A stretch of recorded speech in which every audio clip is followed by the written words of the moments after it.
Welcome back, and thank you for joining me on Mr. Jim's Adventures. Last time, in Chapter 12, Sebastian completed his first internal security assignment and uncovered a mysterious piece of technology hidden among materials scheduled for destruction. At the same time, Kyera wrestles with difficult questions about the future of their relationship, while Major General Sardinad took an unexpected interest in Sebastian's career. Today, in Chapter 13, Sebastian learns why he has been summoned to Sardinad's office, receives surprising news, and discovers that his punishment may be the beginning of something much bigger. Meanwhile, Kira and Sebastian confront the realities of their future together, and a single emotional moment triggers consequences that neither of them could have imagined. Chapter 13. Sebastian. As Sebastian follows the gentle curve of the passage as it loops around the outermost shell of the ship, he spots someone coming his direction. As he continues around the curve, he slowly sees more and more of the other person, and at about 25 paces can make out the individual enough to realize it is Major General Sardinad. They reach his office door at about the same time. Sebastian salutes and holds it until the senior officer returns the salute. Cadet, you made it here a bit earlier than I was expecting. Did class let out early, or have you been carving luck symbols again? The major's tone is almost friendly as he reaches into his pocket for the office keys. Definitely a good sign. Neither, sir. When I got to the docking bay, I discovered a ship had been put on hold pending my arrival. Somebody was looking out for me.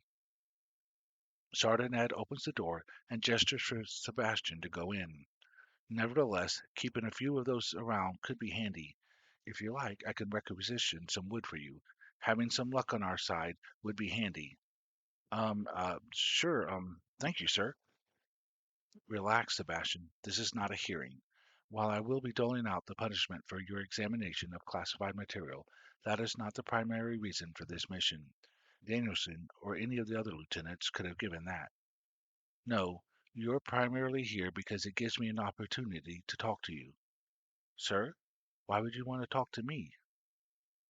I'll get to that shortly, but first I want to get comfortable. He takes off his uniform jacket. He gestures to Sebastian. You might as well take your jacket off too. I want to have this conversation as two men who care about the fleet, not as two officers. Rank will not matter. Sebastian hesitates, but at Sardin's prompting complies. Son, I want to give you a heads up. Normally, if an officer suggests the two of you remove rank insignia, kindly and politely decline, if you can. Under normal circumstances, this means an unorthodox form of discipline is going to be dished out. While IS publicly denounces the physical abuse of our troops, sometimes this ancient but effective form of discipline is the best solution. Sebastian's alarmed look draws a chuckle from the Major General. No need to worry this time. Sardinad smiles to let the boy he was teasing. Okay, let's get the unpleasant part of this evening over and done with. For the rest of the week, you will have 4 hours of duty per night. Instead of doing laps or peeling spuds, you will be with Lieutenant Law on his normal duty station. This will work in your benefit, because you will get an idea of what the real work is like in the service. You'll be used to it when released, and whoever trains you is more likely to give you good marks, which are a permanent part of your record and can lead to choice assignments. Thank you, sir. Don't thank me yet. Reese Law is a tough taskmaster, and you will still have to keep up your grades. They're part of your permanent record, too. I can handle it, sir. I like the attitude, but for this conversation, the sir just won't do. Until we put our jackets back on, just call me Charles or Chuck. That's what my friends call me. Remember, though, once we return to our ranks, I am still your superior, and this conversation never happened. Capiche? Aye, aye, sir, Charles. Good. Now, Sabo. That's what your friends like to call you, isn't it? Yes. Good, good. Sardanet clasps his hands together, then unclasps them, then does it again as if he can't figure out what to do with them. Sabo realizes the man is a bit nervous. So, Chuck. Sabo forces himself to use the nickname, though he is embarrassed to be that familiar with a superior officer. What's all this about? A certain scientist, the one involved in the incidents that you will be punished for, has declared that piece you saw to be junk. We are not sure why. Everything we recorded suggested it actually does something. We just do not know what. Without examining it ourselves, we can't be for sure. Why don't we talk to the guy who built it? We might, but please remember, he is a prisoner, not a scientist. I know your objection to that, but even if we put some of the blame on others, ultimately, he built and activated the device. The lion's share of the blame still rests on his shoulders. Neither of us can change that, understood? Yes, I do. Well, the next best thing would be to examine it in closer detail. However, that scientist I mentioned informed us that he had it destroyed as it should have been that night since it was worthless. Then we can't do anything about it? Nothing, if our friendly scientist was telling us the truth. However, a couple of hours after he started his examination, a container was shipped from his lab to another vessel. The box was the right shape, and those in the know felt it reverberate with ether. Okay, then we expose him and retrieve the device. We thought of and dismissed that notion. You see, that would get us the device back, but it wouldn't tell us why he was doing it. We think he was working with others, and we do not know what their plans are. Ah, so what you really need is a spy on that ship. Yes, we need a spy. Specifically, we need a spy who is skilled with Aether and familiar with the runes since the device uses both. The pilot that brought you here is a retired IS officer. He knows his stuff, and he tells me you can troubleshoot runes just by looking at them. Chuck, I'm no spy. I don't have the training. Don't sell yourself short. Captain Patrick accused you of doing exactly that kind of work. You bypassed her security to get a layout of the ship and design specs of that purification system so you could safely disable it just long enough for you to get through. It's that kind of ingenuity we are looking for. I guess I'm in. That's why you called me here to get me to agree to this? Mainly, but I also have some news that might be better coming from me. What kind of news, Charles? The kind that makes your life a bit more hazardous. Captain Voss had a shuttle accident on his way back here after his vacation. The guidance system failed. Before the pilot could repair it, the ship drifted into the shield. The underlying collector net was unharmed, but the vessel and its occupants were vaporized. The Council of Captains held an emergency session. They declared next Thursday at noon to start an hour of silence in honor of Voss, then elected a new captain to the council. The new leader of the ship captains is Rosany Padrick. Sebastian sits in stunned silence. Don't worry too much about it. While you're in the IS, you have a great deal of protection. She would need some serious evidence of wrongdoing before she could bring any charges against you. As for your personal safety, she can't touch you. She knows that with your history with her, we will investigate any and every bruise you receive.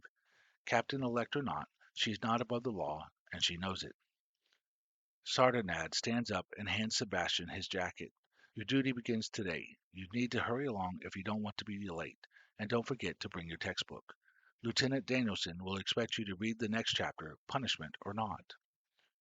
Sebastian pulls on the jacket and begins buttoning it up. General, where am I supposed to go? Oh, that's right. You don't know where Lieutenant's Law normal duty station is. You are to report to him on the Pentagent. Sebastian hurries along, so worried about getting to the Pentagent in time, and Captain Patrick that he never thought to ask what ship he would be on for his spy job. Kyera. Kyera, it isn't that bad. My punishment will be like on-the-job training. She encourages him to speak. She wants him to blow off some steam before starting the conversation she wants. What did you find? I'm not allowed to talk about it. It's all high security stuff. I told you I had that duty to oversee the destruction of some classified material to make room for new classified material. Well, I saw something that has great potential and stopped it from being incinerated. Because I spoke up, they realized I was looking at the material too. So now I'm being punished. Tonight, I start my punishment. On top of my academy work, I have to stand an extra duty, 4 nights of it. I'm going to be exhausted. If it starts tonight, should you be here? Using the hand she has in his, she guides him along the passage. He turns where she indicates, not really caring where they go, just glad they are together. It's actually why I was able to stop here. I'll be punished on the Pentagent. If I could spit in space, I could hit it from here. There would be a frozen little blob by the time I got there. Bouncing off the hull, it just wouldn't have the same satisfying splat. She giggles as his hand imitates an ice-hard spitball ricocheting off the ship. Hey, where are you taking us? I don't think I've ever been to this part of the ship. Sebastian looks around the chamber. Inches from his feet is a drop-off into about 2 foot of water. Overhead, several large machines rumble noisily. It's the bilge. Nobody but a few rats and people being punished by Dad come down here. We can have some privacy without rumors. She pulls him closer, and in the shadow of an engine they kiss. In this close embrace, neither noticed the small figure observing from behind engine number 3. Figure snorts and disappears before Kyera pulls apart. Sabo, that's not why I wanted us to have privacy. It's a good idea to me. We should have come down here ages ago. I'm serious. I wanted to have a talk with you about us, about where we are going. We're going to sign marriage contracts and live together and have a child. But when? We both want that. But we can't both have careers and have a family. My career will put me working on various ships until I get my captaincy, and your career puts you wherever IS needs you. We will never see each other. Once I finish the academy, I can live wherever I want as long as I make it to my assigned station and duty station on time. I can live on the same ship you're assigned to. We can be a family. That's not always going to be possible. Some ships do not allow passengers. What if your assignment is halfway across the fleet from mine? It would take days to get back and forth. We might not see each other for months. Kira, we will find a way. Maybe. But maybe we should hold off getting married until we're both a little more settled. You breaking up with me? Oh no, Sabo. I'm just saying we keep it as we are and not make any life-changing decisions until later. We can keep seeing each other. I don't think I would be sane if you were completely cut from my life. At the thought of permanently losing him, she begins to cry. Holding her tightly, he talks soothing to her until it is time for him to hop over to the other ship.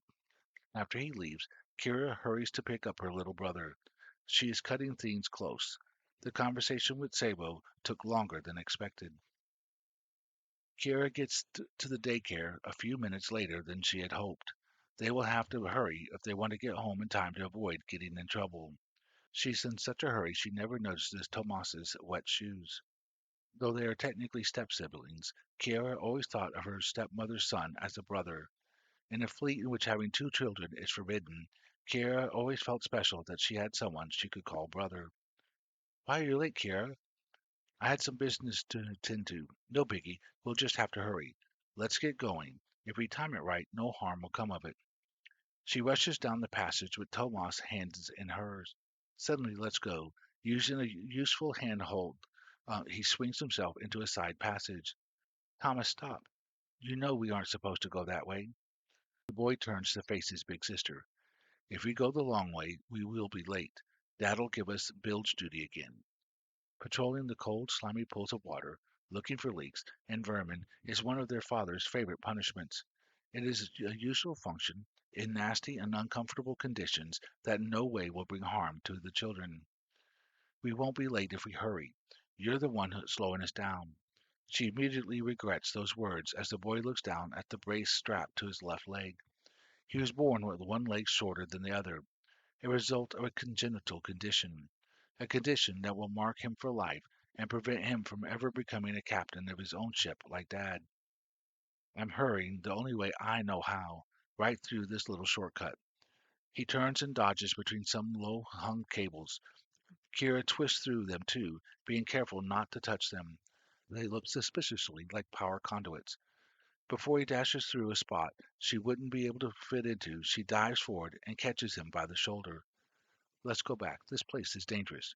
She pulls him in the direction they came from. With a jerk, he yanks his shoulder out of her grasp. Fine, have it your way. Kira stares him down, trying her best to duplicate their mom's stern glare. I'll tell Dad that you came this way, and it won't matter if I'm late, 'cause you'll be the one in trouble. If you'll do, I'll tell. Tell what? You're the one going into the power plant. I'll... His mind races furiously. What secrets does she have? Then he remembers what he saw that could cause trouble. With a wicked grin, he threatens her. I'll tell Mom I saw you kissing the snow boy. Kiara's face flushes in embarrassment. Then the red in her cheeks turns darker with anger.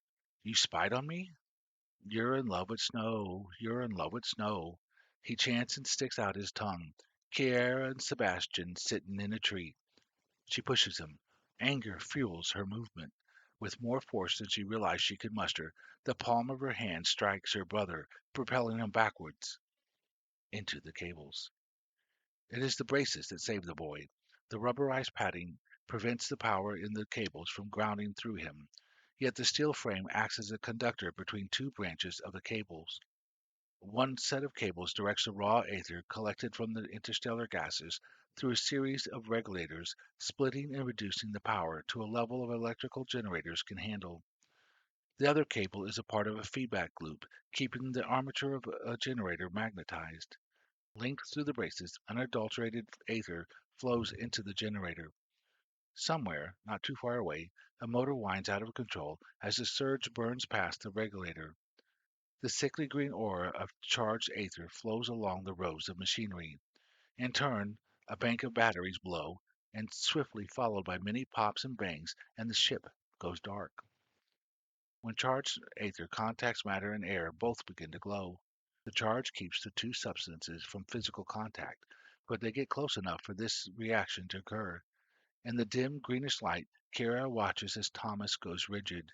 As he falls forward, the contact is broken and the green light fades. Kyera stands frozen and afraid to move or touch anything. Then, in the darkness, Tomas whispers and starts to cry. Using the soft sign as a guide, Kyera makes her way towards him through the darkness. Her whole life has been spent on this ship. An enormous generator is what it really was, creating electrical power from aether by the fusion of interstellar gases and beaming that power to the rest of the fleet. Kara reaches Tomas and holds him close. Even in her earliest memories, there was the constant vibration of the ship and the whine of the generators that she could hear in her sleep, until now. As the importance of the sudden silence sinks in, she too begins to cry. Next time on The Problem with Aether, the blackout aboard the Pentagent is only the beginning. As Lieutenant Law tries to determine why the fleet has lost power, Sebastian's punishment quickly turns into a life or death assignment.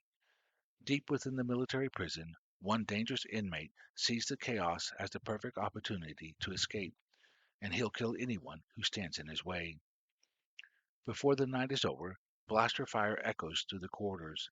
The fate of the fleet hangs in the balance, and Sebastian faces his first real taste of combat. Join me next time for Chapter 14.